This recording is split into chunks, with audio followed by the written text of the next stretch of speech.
짜잔. 할렐루야.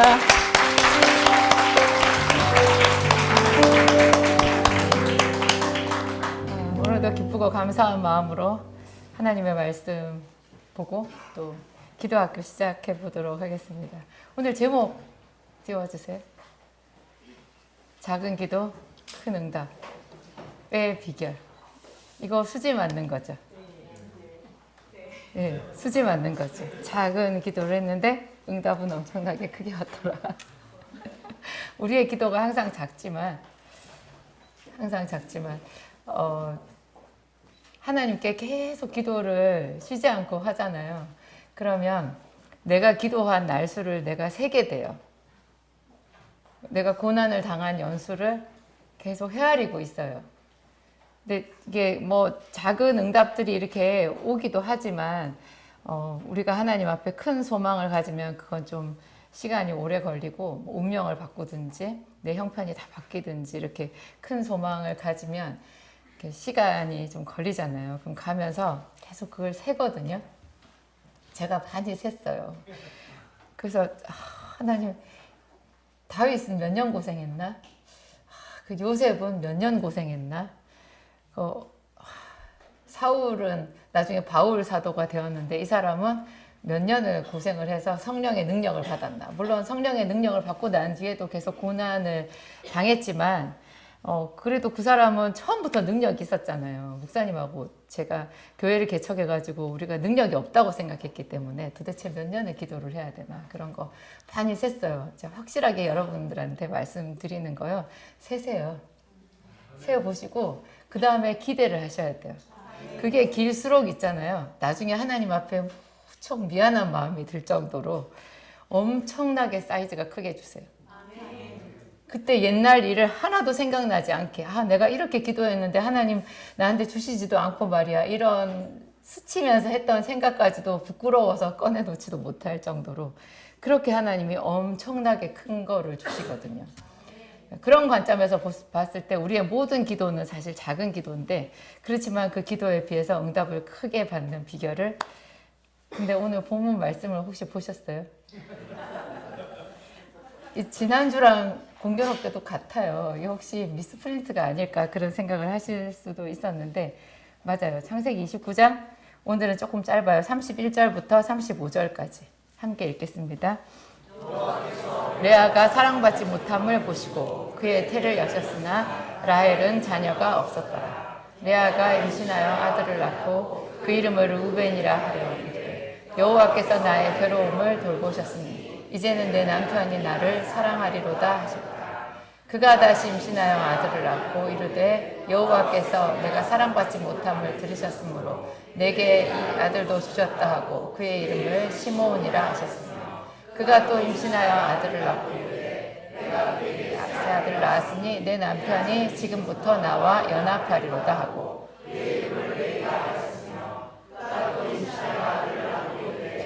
내가 이제는 여호와를 찬송하리로다 하고 이로 말미암아 그의 이름을 유다라 하였고 그의 출산이 멈추었다. 아멘. 레아의 이야기를 요즘에 저희 목사님은 자꾸 리브가의 이야기를 하시는 거예요. 자꾸 리브가의 이야기를 하더니 어제 저녁에는 절더러 제가 리브가 같은 여자래요. 결단이 무척 빠르고 결단을 하면 끝장을 보는 그래서 거기에 올인하는 멋있기도 하지만 좀 무섭기도 한 여자라고 그렇게 이야기를 해주셨어요.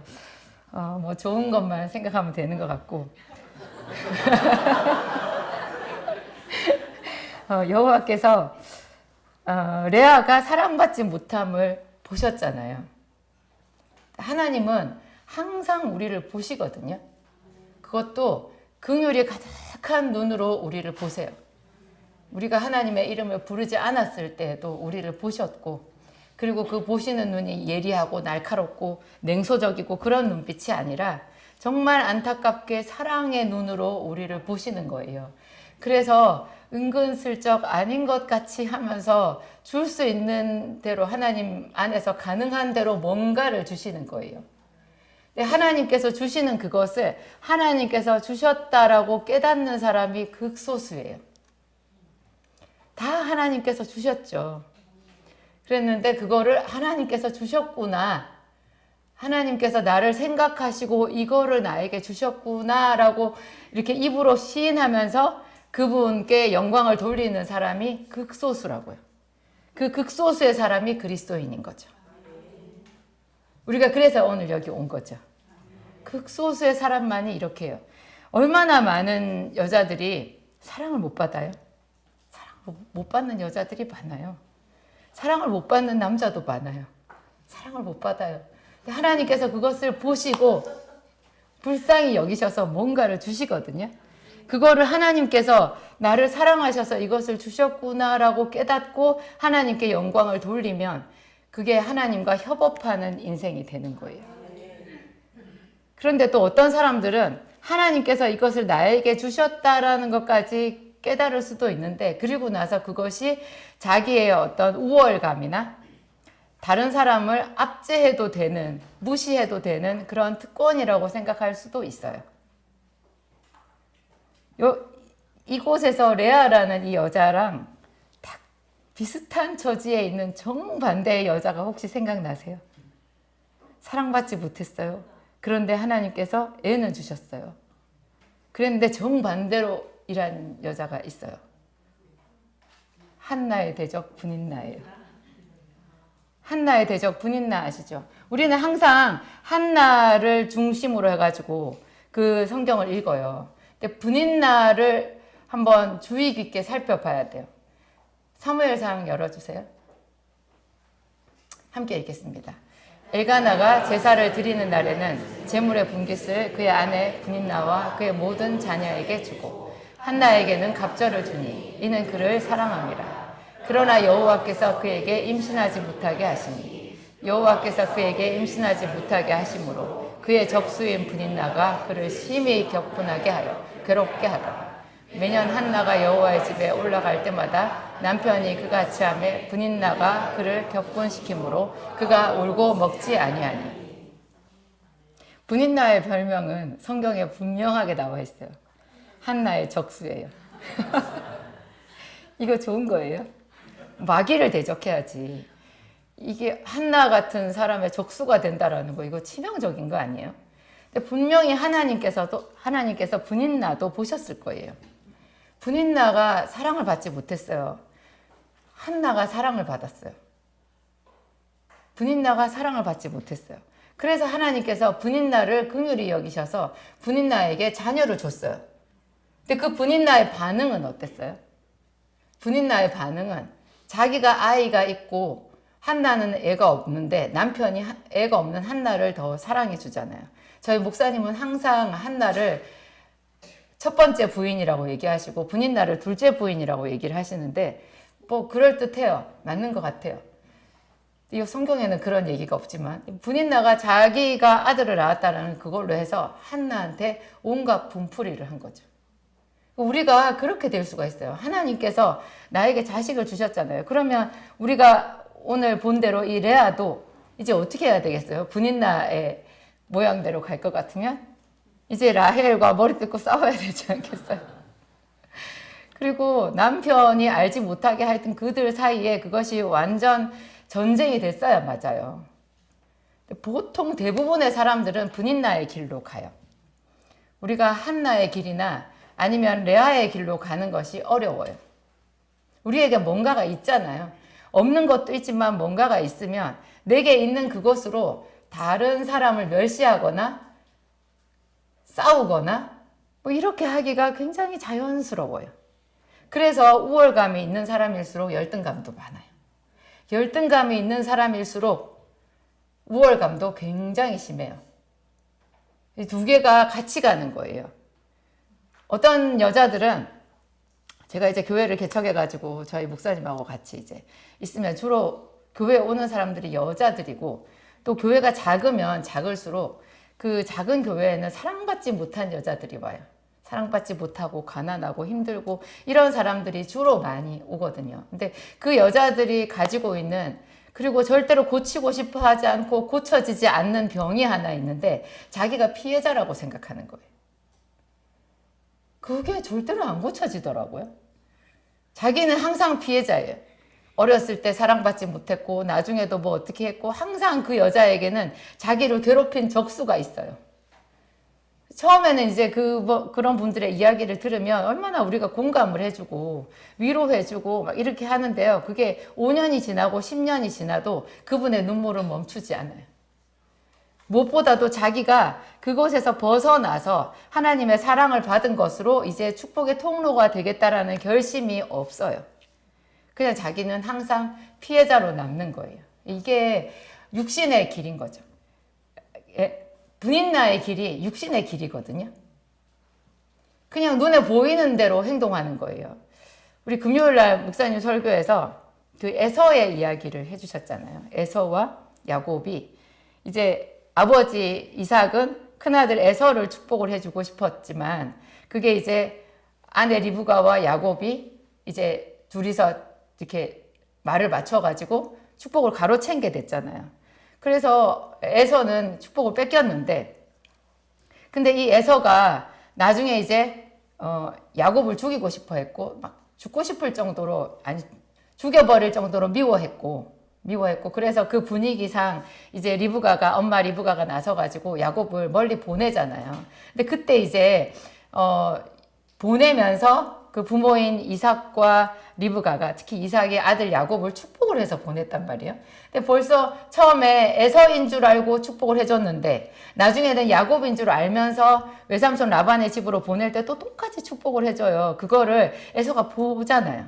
그리고 자기에게는 이미 아내가 둘이 있는데 가나안 딸들이었거든요. 그 가나안 딸들로 인해서 자기 엄마가 심히 괴롭다고 하면서 야곱을 외삼촌 라반의 집으로 보내잖아요. 그래서 자기가 이 두 가지를 봐요. 자기 아버지가 동생인 야곱을 축복을 해주고 그 다음에 자기 아내들이 자기 부모님을 기쁘게 해주지 못하는 이 두 가지를 눈으로 똑똑히 봐요. 보았다 이렇게 했는데 보고 난 뒤에 그것을 해석을 자기 마음대로 하잖아요. 보기는 봤는데 깨닫지를 못하니까 방법이 육신의 방법이었어요. 그래서 이 에서가 어떤 방법을 취하느냐, 이스마엘에게 가는 거예요. 이스마엘은 누구냐? 자기 할아버지 그 아브라함의 첩의 아들이잖아요. 그죠? 하갈의 아들이죠. 그리고 저는 그렇게만 생각했는데 저희 목사님이 이스마엘을 누구라고 말했느냐? 바로 자기 아버지, 그러니까 에서의 아버지인 이삭을 희롱한 자라고 말하는 거예요. 자기 아버지를 희롱한 자의 집에 가서 그 집의 딸을 자기 아내로 취한 거죠. 그러니까 육신의 방법대로 하다 보면 머리 많이 써서 한 것 같은데 결과가 이상해요. 전혀 딴 길로 가버리는 거죠. 그래서 우리는 어떤 게 내가 하는 것이 육신의 길인지, 내가 지금 있는 상태에서 어떤 선택을 하는 것이 이게 하나님을 기쁘시게 하고 내 기도가 하나님 앞에 상달되게 하는 그런 선택인지를 잘 분별해야 돼요. 눈에 보이는 대로 행하게 되면 전혀 엉뚱한 길로 가게 된다는 거죠. 이 레아의 선택이 별거 아닌 것 같지만 레아의 선택이 빛이 나거든요. 왜 그러냐면 이게 과거의 상태가 아니기 때문에 그래요. 레아는 지금 제가 꼽살 꼈다고 말했잖아요. 자기가 자기 남편인 야곱을 사랑한 것 같아요. 이게 좀 문맥상 보아서 야곱을 짝사랑한 것 같아요. 근데 분명히 자기도 알고 있었잖아요. 야곱이 라헬을 사랑한다라는 것을. 그래서 자기 여동생 라헬을 사랑해서 라헬만을 위해서 7년을 봉사를 하고 있고 7년을 하루같이 일하면서 즐겁게 일한다라는 그런 모든 사정을 잘 알고 있으면서 자기 아버지 라반과 이렇게 말을 맞춰가지고 자기가 속여서 야곱의 아내로 들어갔잖아요. 그러니까 뭐 사랑받기는 희박하죠. 그런 가능성이 거의 희박해요. 그렇지만 사람은 사랑받고 싶잖아요. 근데 이제 첫날 밤을 치르고 아침에 일어났는데 예상대로 자기가 생각했던 대로 그 남편 야곱이 자기 얼굴을 보고 얼마나 벌레를 보듯 했겠어요. 누구야? 이랬겠죠, 진짜. 정말 누구야? 이랬겠죠. 그리고 자기 아버지 라반에게로 달려가서 따지고 그래서 7일 뒤에 다시 라헬을 아내로 맞이하는 그런 모든 일들을 다 봤어요. 근데 그리고 일이 끝난 게 아니라 계속해서 라헬과 야곱은 사랑하는 사이잖아요. 그리고 무엇보다 그게 신혼이잖아요. 제가 어제 결혼식 갔다 왔거든요. 우리 조카가 결혼해서 갔다 왔는데 저희 목사님이 그 결혼식을 보면서 이렇게 말했어요. 저 자식 결혼 여러 번 해봤구만. 신랑 우리 조카 걔가 얼마나 뭘 잘하대요. 신랑 입장 이렇게 할 때도 너무 뭘 많이 해본 사람 같아. 나중에 신부 입장하는데 신부가 반쯤 이제 혼자 들어왔거든요. 양가 부모님은 먼저 입장하시더라고요. 거기는 또. 그러니까 신부 아버지가 입장해서 계시니까 신부가 혼자 입장을 해요. 절반쯤 오니까 신랑이 씩씩하게 딱 나와가지고요. 그 왜 청혼할 때 영화에 나오는 거 있잖아요. 무릎 딱 꿇고 이렇게 쫙 이렇게 하는 거 있잖아요. 그 뭔가 심쿵해지는 그런 거 있잖아요. 우리 깜짝 놀라는 거. 제가 이 나이에도 깜짝 놀랐어요. 멋있구나. 나중에 신랑 신부 둘이 퇴장하잖아요. 퇴장하는데 거기서 굉장히 귀엽게 이렇게 춤을 추는 거예요. 보다 못한 저희 목사님이 좀 많이 해봤네. 그 깨가 쏟아지는 신혼의 느낌이 나더라고요. 이게 라헬과 야곱이 얼마나 신혼이었겠어요. 그거를 옆에서 레아가 지켜본단 말이에요. 레아는 신혼이 없잖아요. 그러면 너무너무 마음이 아프고 매일매일 힘들었을 거예요. 지옥이었을 거예요. 그야말로. 그런데 이 여자를 하나님이 측은하게 보신 거죠. 세 사람이 있잖아요. 어디든지 직장이든 어디든 세 사람이 있으면 참 위험해요. 왜 위험한지 아세요? 둘이 붙어요. 한 사람이 왕따예요. 그 중에 특히 한 사람이 어떤 한 사람을, 다른 한 사람을 미워하잖아요. 그러면 또 다른 한 사람한테 굉장히 잘해줘요. 나머지 한 사람을 자기 편으로 만드는 거예요. 그래서 공범으로 만들어요. 그래서 나머지 요 미워하는 한 사람을 왕따를 시켜요. 여러분, 그거 너무너무 안 좋은 거예요. 지금 요 비슷한 그런 상황인데요.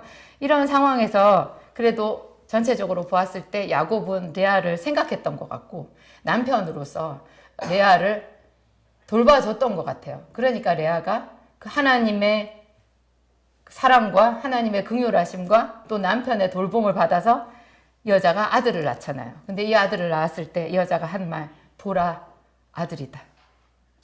여호와께서 나를 돌보셨으므로, 여호와께서 나를 돌보셨다, 이런 뜻이잖아요. 그래서 보라, 아들이다. 너무너무 기뻐하면서 그 아들의 이름을 르우벤이라고 지었어요. 이것이 하나님께 올려드리는, 이 여자가 드리는 굉장히 최고의 감사였고 하나님께서 기뻐 받으시는. 그렇게 되면 이제 어떻게 되겠어요? 하나님이 얘는 줄만하네. 주면 좋은 줄을 알잖아요. 우리가 선물을 주면 어떤 생각이 들어요? 특히 선물을 줄 때 그렇죠. 상대방이 기뻐하는 것을 생각하죠. 그리고 이제 예를 들어서 목사님한테 넥타이를 누가 선물을 했어요. 그 좀 생각해야 되거든요. 목사님 반드시 그 넥타이를 매야 돼요. 한꺼번에 2군데 이상의 선교회에서 넥타이를 선물을 했다. 그러면 이제 목사님이 고민을 해야 돼요. 어느 것을 먼저 맬 것인가. 굉장히 기쁘죠. 그리고 내 거를 매주고 이렇게 좋다고 하고 그러면 얼마나 그 마음이 기뻐요. 하나님 똑같으신 거예요. 우리에게 뭔가를 줬어요. 그래서 있는 것에 항상 감사하라고 그러는 거예요. 우리에게 생명을 주셨고. 제가 이제 약사로서 뭐 이렇게 인체에 대해서, 생리에 대해서 뭐 공부를 하다 보니까 또 사람들이 당연하게 생각하는 것을 어떤 생명작용으로 이렇게 다시 새롭게 볼 때가 있거든요. 여러분, 저녁에 눈을 딱 감았는데 잠이 딱 바로 드는 거 대단한 작용이에요. 눈을 감았는데 잠이 들었다. 그것은 정말 이 몸속에서 정말 어마어마하게 경이로운 생리적 반응이 일어나서 잠이 든 거거든요. 그것보다 더 대단한 반응이 다음날 아침에 눈이 떠지는 거예요.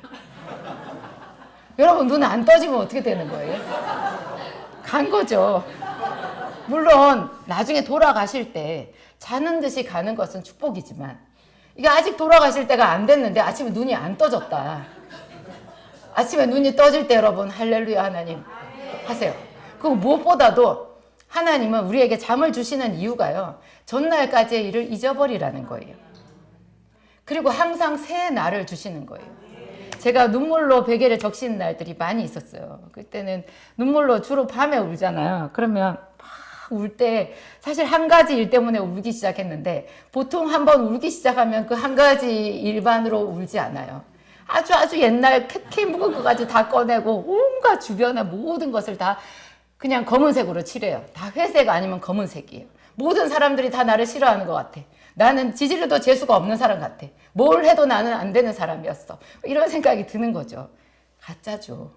거짓말이죠. 근데 그런 생각이 들어요. 그래가지고 그 눈물의 바다에서 헤어나오지를 못해요. 막 울면서 이제 죽었으면 좋겠다라는 생각까지 가는 거죠. 그랬는데 죽는 듯이 잤어요. 다음날 아침에 눈물이 번질번질 말라서 눈을 딱 떴는데 세상에 새날이잖아요. 그런 경험 해보셨죠? 분명히 어젯밤에 잘 때는 다시는 눈이 안 떠졌으면 하는 그런 마음이었는데 보통 드라마 같은데 영화 같은데 보면 사람들이 그렇게 날을 세워서 밤새서 뭐 울고 이렇게 하더라고요. 근데 저는 그냥 잤어요, 항상. 그래서 제가 바보야 정말 이 상황에서 네가 자게 생겼어 지금? 제가 불면증이 찾아왔을 때 그렇게 옛날에 말했던 거 무수하게 회개했어요. 잠을 주신 것이 축복이었구나. 무엇보다 눈이 떠진 것은 더 큰 축복이에요. 그것은 하나님이 전날과 다른 완전히 새 날을 나에게 주신 거고, 그 어제까지 내가 실패했던 거, 뭐 일이 꼬였던 거, 잘못됐던 거 다 잊어버리세요. 완전히 새 날이에요. 그 무엇보다 하나님께서 나한테 선물로 주신 날인 거예요. 그래서 그 첫날을 시작하면서 하나님께 감사하고 기쁘게 음식을 먹고, 그렇죠. 하나님의 말씀 한 구절이라도 읊으면서 하루를 시작한다면 하나님께서 그 사람 눈여겨보시겠죠. 그런 사람이 그런 상태에서 올려드리는 기도는 작은 기도지만 큰 기도같이 연락되는 기도가 되는 거예요. 하나님께서 레아의 소리를 들으신 거죠. 보라, 아들이다. 하나님께서 보셨는데 레아도 보라 한 거예요. 그것은 레아가 하나님을 보았다라는 뜻인 거예요. 그래서 제가 그 기도의 말에 이런 게 생각났어요. 주님 보시옵소서. 주님 보시옵소서. 주님 보시옵소서라고 말한 사람이 있더라고요. 요한복음 11장 열어주세요. 함께 읽겠습니다.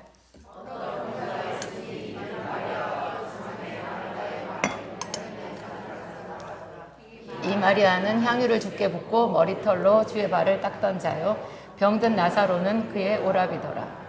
이에 그 누이들이 예수께 사람을 보내어 이르되 주여 보시옵소서 사랑하시는 자가 병들었나이다 하니 예수께서 들으시고 이르시되 이 병은 죽을 병이 아니라 하나님의 영광을 위함이요 하나님의 아들이 이로 말미암아 영광을 받게 하려 함이라 하시더라. 예수께서 본래 마르다와 그 동생 나사로를 사랑하시더니 나사로가 병들었다 함을 들으시고 그 계시던 곳에 이틀을 더 유하시고. 아멘. 주여 보시옵소서. 마르다는 그런 믿음이 있었어요. 나사로가 병이 들었잖아요. 병이 들어서 사실은 이게 굉장히 위중한 병이었던 것 같아요. 불과 며칠 사이에 나사로는 죽었거든요. 굉장히 절망적인 상황이었어요. 그런데 여자는, 마르다는 주님 보시옵소서. 사랑하시는 자가 병들었나이다. 우리의 기도가 항상 이렇게 시작해야 돼요. 주님 보시옵소서. 주님 보시옵소서. 좋은 일이 있을 때도 보라 이렇게 할 수 있지만 나한테 힘든 일이 생겼을 때도 주님 보시옵소서. 이렇게 시작하는 거죠. 진심을 다해서 하나님께 알려드리는 거예요. 시편에 보면 또 다른 사람들의 기도를 이렇게 구약 성경에서 보면 이런 말도 했어요. 주님 눈을 떠서 보시옵소서. 하나님 안 보시는 것 같으니까 눈 좀 떠서 봐주세요. 이렇게 말하는 거예요. 눈을 떠서 보시옵소서. 그 보시옵소서 주님 저를 좀 봐주시옵소서. 보시옵소서 보시옵소서 이것이 참 좋은 기도 말인 것 같아요. 제가 볼 데가 없어요. 하나님. 제가 도움을 청할 때도 아무 데도 없고 하소연할 때도 아무 데도 없어요.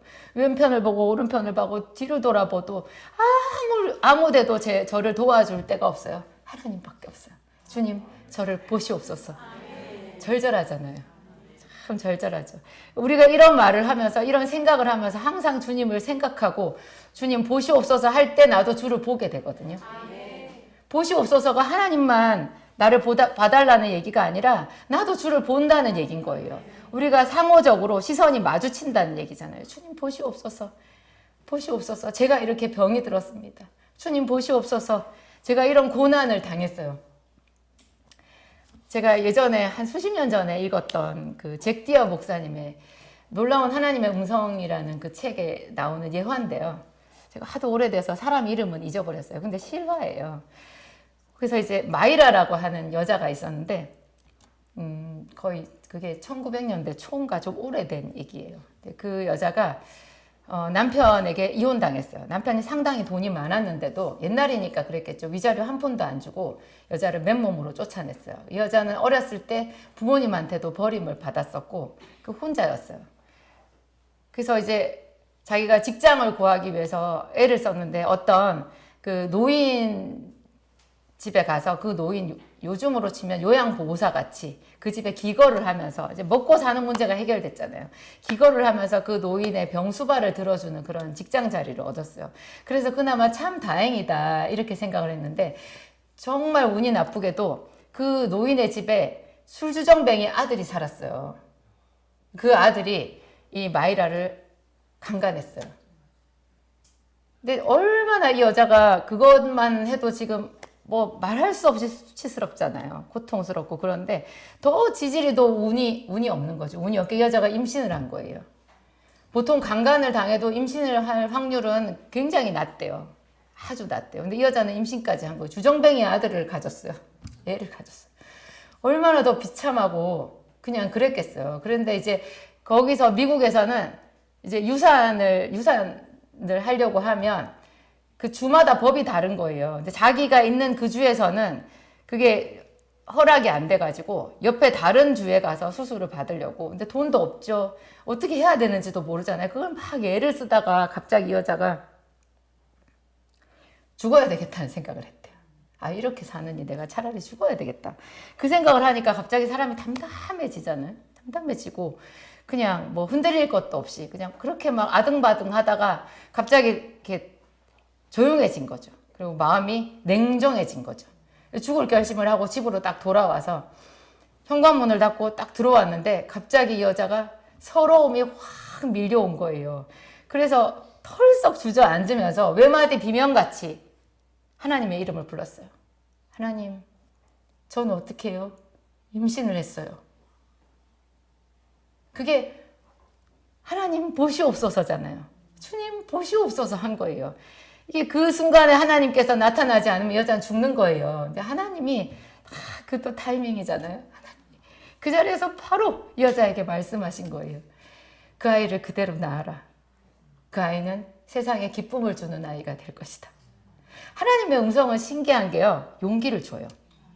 어떤 사람이 나에게 무슨 말을 해도 그 말 귀에 안 들어오잖아요. 그런 상황에서는. 그냥 그 애 나 이렇게 누가 얘기하면 들어오겠어요?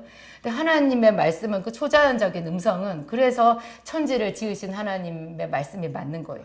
그 여자의 마음을 새롭게 한 거죠. 용기를 준 거죠. 굉장한 위로를 주고 아 내가 혼자가 아니구나. 하나님께서 나를 보고 계시구나. 이렇게 내가 내 마음속으로 말하자마자 하나님께서 그 아이를 낳아라. 그대로 낳아라. 그 아이는 세상에 기쁨을 주는 아이가 될 것이다. 그래서 이 여자는 크게 오해를 했대요. 예쁜 딸을 낳을 것이라고. 우여곡절 끝에 아주 뭐 이렇게 미혼모의 집 그런데 이렇게 전전긍긍 해가지고 애를 낳는데 또 어떻게 된 영문인지 애 낳다가 죽을 뻔했대요. 근데 아들을 낳았어요. 딸을 낳은 게 아니고. 아들을 낳는데 이 아들이 잘생기지도 않았어. 뭐 좀 공부를 잘해야 되잖아. 공부도 잘하지도 않아. 그 뭐 탁월한 게 하나도 없었어요.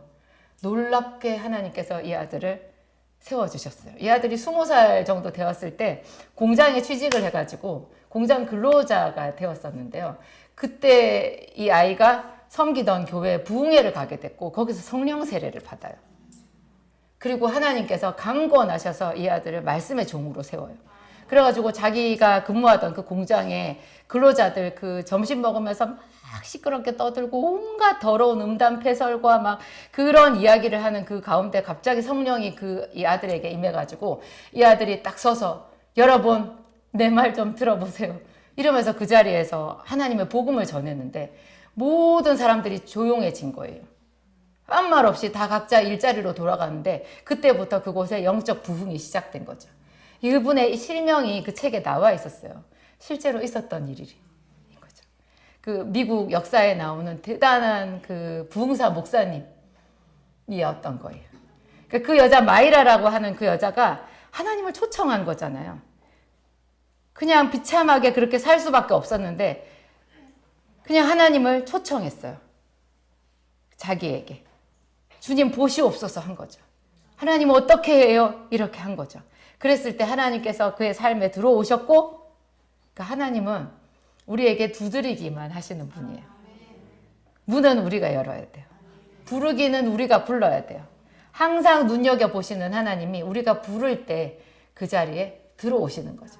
근데 우리가 이렇게 생활하다 보면 그냥 우리의 그 생활 습관이나 이런 모든 것이 세상 습관이거든요.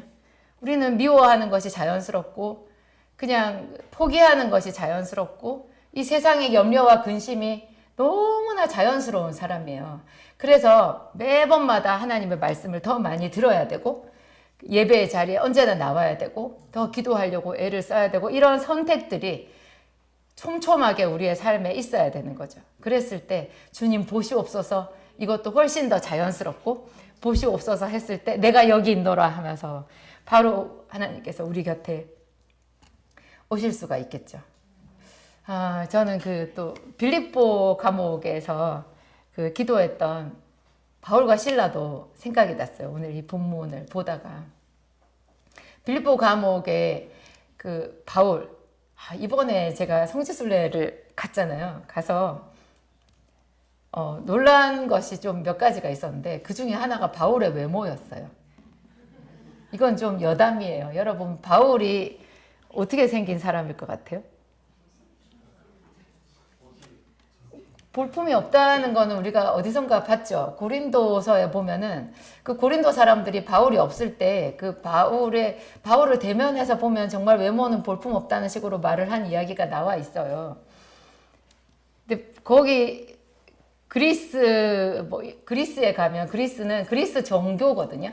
거기 기독교랑 약간 달라요. 그리스 정교인데 그 그리스 정교는 이렇게 그림을 많이 그려요. 그 사람들은 왼통 다 그림이에요. 거기서 이제 바울을 그려놨는데 바울이 그 드로아에서 2차 선교여행 드로아에서 마게도냐 사람 환상을 보고 저리로 가라는 뜻인가 보다 해가지고 에게해를 건너서 마게도냐로 가잖아요. 네아폴리라는 곳을 거쳐서 빌립보라는 곳에 가잖아요. 그 네아폴리가 지금 현재 지명으로 까발라라고 하는 그리스의 그 어떤 도시가 있거든요. 거기를 갔더니 사도 바울 기념교회가 있는 거예요. 사도 바울이 그 빌립보 가기 전에 네아폴리라는 곳에 까발라라는 곳에 들렀잖아요. 그래서 그 사람을 기록한 그 기념한 그런 교회에 사도 바울의 그림이 있었어요. 사도 바울 대머리인 거예요. 여기만 머리가 있어요. 여긴 대머리고. 너무 민망했어요. 그리고 너무 작고 꾸부정하고 그렇게 그려져 있더라고요. 정말 제가 가치관에 혼돈이 와가지고. 하여튼 빌립보에서 사도 바울이 그 귀신 들린 여종 하나를 이제 귀신을 쫓아내는 바람에 그 귀신 들린 여종을 통해서 돈벌이를 하던 그 주인들한테 걸려가지고 누명을 쓰고 흠씬 두들겨 맞았어요. 많이 친 후에 이렇게 나오거든요. 많이 맞았어요. 그리고 난 뒤에 감옥에 넣었는데 찾고 그 발이랑 다 이렇게 착고에 채웠더라 이렇게 나오거든요. 많이 친 후에 성경은요 과장이 없어요. 약간 축소해요. 거기서 많이 쳤다라고 하면 정말 뼈가 으스러지도록 맞은 거를 말해요. 그렇게 맞고 얼마나 아팠겠어요. 그 뭐 맞은 다음에 진통제 주사를 놔줬겠어요? 진통제 줬겠어요? 소독을 해줬겠어요? 그냥 갖다가 처박은 거잖아요. 그러면 얼마나 아프고 마음은 더 아팠겠죠. 그 밤에 세상에 그 감옥에 엎어져 있는데 그 상태에서 어떻게 기도와 찬송이 나오겠냐고요. 우리의 육신의 생각으로는 아니 하나님 마게도냐로 가라면서요. 와서 우리를 도우라 해서 제가 여기 왔잖아요. 그리고 제가 무슨 잘못을 했냐고요. 제가 복음을 위해서 헌신했잖아요. 이런 생각이 드는 것이 굉장히 자연스럽거든요. 그런데 사도 바울은 제 생각에 그래요. 기도하고 찬송하며 이렇게 나오거든요. 기도가 먼저예요. 그 다음에 찬송이 돼요. 근데 기도했을 때 제 생각에 첫 마디가 주님 보시옵소서였을 것 같아요. 하나님 보시옵소서. 저를 보시옵소서. 하나님께서 하라는 대로 제가 여기 왔어요. 제가 하나님 예수 그리스도의 복음을 전했어요. 제가 많이 맞았어요. 억울해요. 저 엄청나게 부상을 당해서 여기 지금 갇혀 있어요. 하나님 저를 보시옵소서. 이렇게 시작했을 것 같아요. 하나님께서 바로 응답해 주시지 않았겠어요? 그래서 그 보시옵소서로 시작했던 기도가 점점 더 깊어져서 용기가 생기고 이곳에 정말 하나님께서 나를 보내신 것이 맞구나 하는 그런 확신이 들었을 것이고, 그렇게 되면서 그게 하나님 앞에 드리는 찬양이 된 거예요. 하늘 문이 열리면서 감옥 문이 열린 거거든요. 하늘 문이 열리면서 죄수들의 마음도 다 열린 거예요. 본래 여러분 우리 다 요새 층간소음 때문에 힘들잖아요. 사람들이 다 엄청 예민해요. 밤에 못질하기 무서워요. 욕조에 물 틀기도 무섭거든요. 이 밤에 지금 욕조에 물 틀어도 돼. 이거 물소리 나가지고. 스위스에서는요. 밤 9시 넘어서 욕조에 물 틀면 잡혀간대요. 콸콸콸콸콸콸 물 쏟아지는 소리 들리면 잡혀간대요. 우리 다 층간소음이잖아요. 그러면 이 감옥 안은 어때요? 뚫렸잖아요. 옆에 다. 밤이에요. 한밤중이에요. 그 죄수들 자지 않겠어요? 그 죄수들이 심정이 곱고 착하고 막 그런 사람들인가요? 그런 사람들 거기 모아놨어요? 이해해요? 아니에요. 굉장히 예민한 사람들이에요. 거의 뭐 성질 머리끝까지 난 사람들이라고 보면 돼요. 근데 거기서 기도하고 찬송했는데 죄수들이 듣더라? 죄수들이 소리 지르더라? 안 하잖아요. 조용히. 근데 그렇지 않은 거예요. 이미 기도했을 때 주여 보시옵소서 했을 때부터 성령의 감동이 있었던 거죠.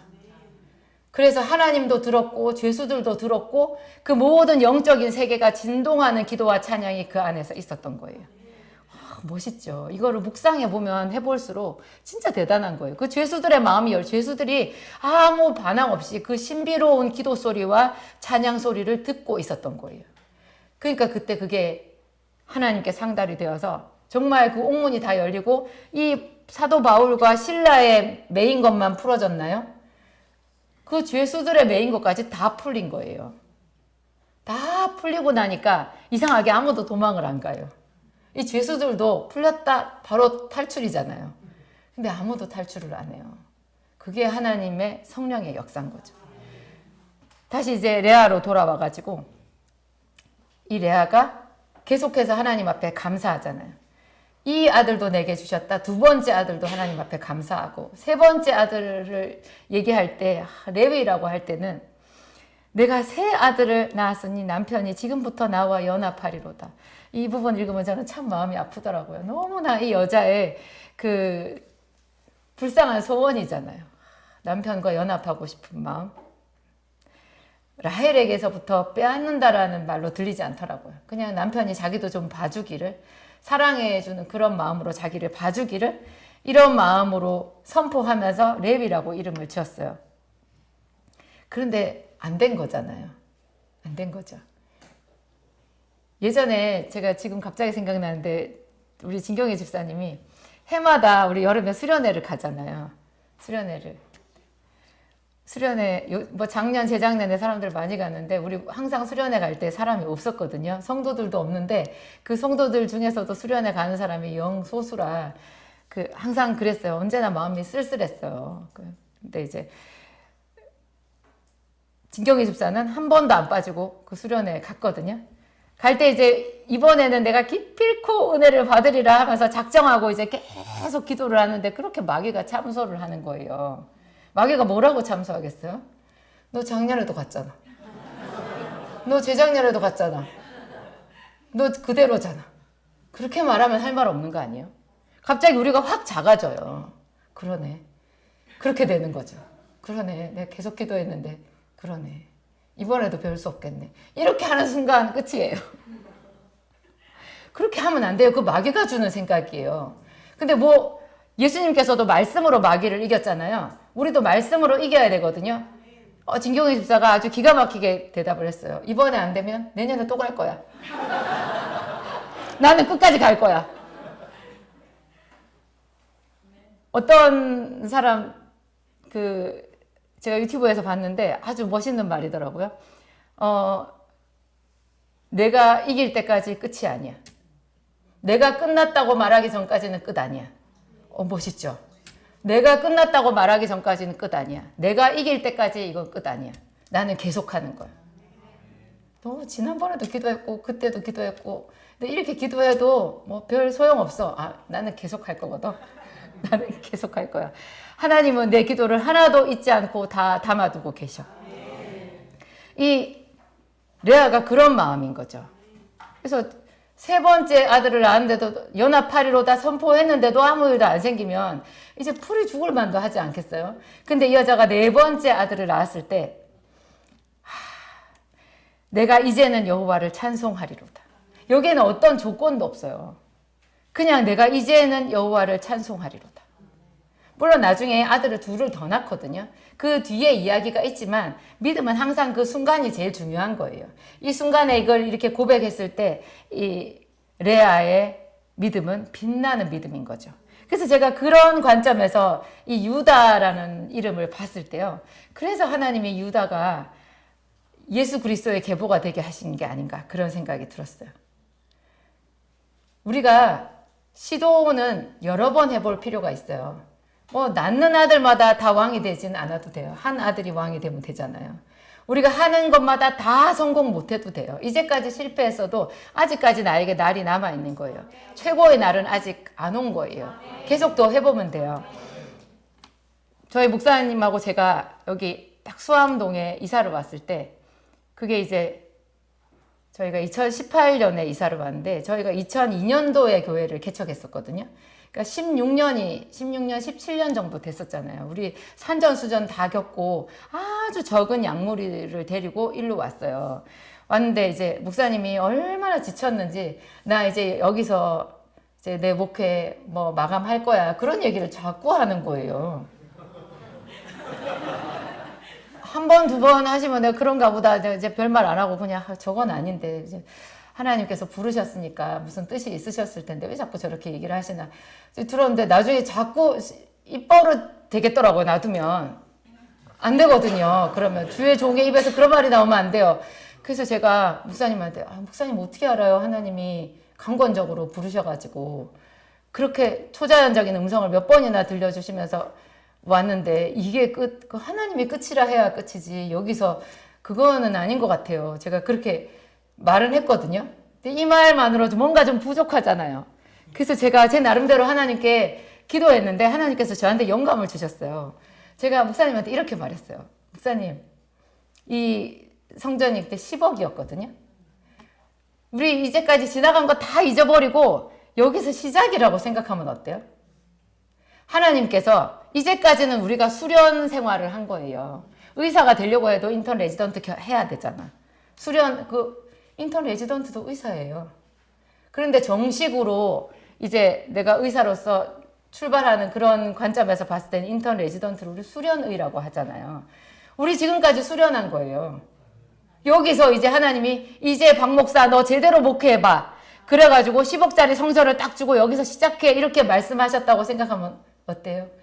어떠니 목사님이 눈이 동그래지시는 거예요. 근데 저도 굉장히 기분이 좋더라고요.